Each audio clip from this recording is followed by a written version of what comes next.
Salut tout le monde. Alors aujourd'hui, une petite vidéo dans la série Bonbons des bois, puisque j'avais déjà fait une vidéo sur le cynorhodon. J'ai un peu raté le coche sur la filante de Montpellier, qui n'est pas un bonbon des bois, mais un bonbon de la garrigue. C'est une petite fleur sucrée trop mignonne, peut-être l'objet d'une future vidéo. Mais aujourd'hui, je suis en plein milieu des conifères. Qu'est-ce que j'ai là? Un épicéa au-dessus de moi.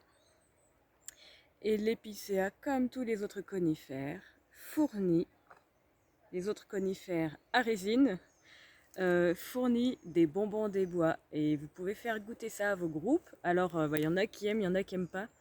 Parce que c'est pas les bonbons Ricola non plus, hein, y a moins de sucre. C'est un bonbon naturel, donc là c'est directement à prendre sur l'arbre.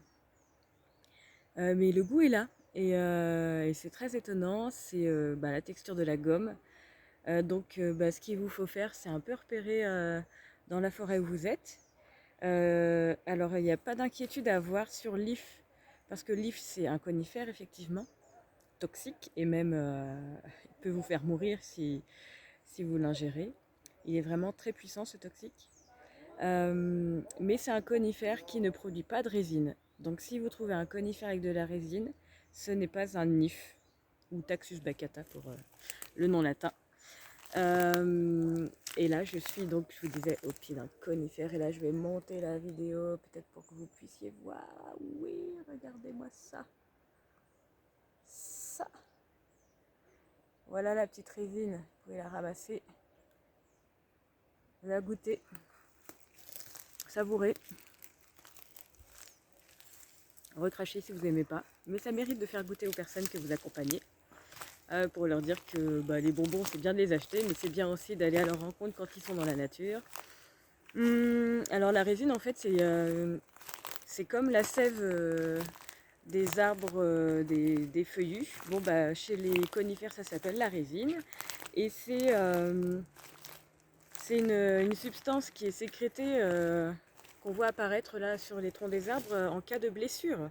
C'est ça qui va venir faire le pansement en fait de l'arbre. Donc c'est très important. C'est utilisé depuis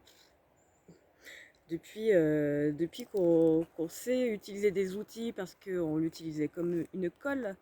Alors c'est une colle qui résiste pas bien au choc. Si vous collez par exemple une pierre taillée sur un manche en bois pour faire une petite hachette ou quelque chose, il faudra quand même faire un lien pour que ça tienne.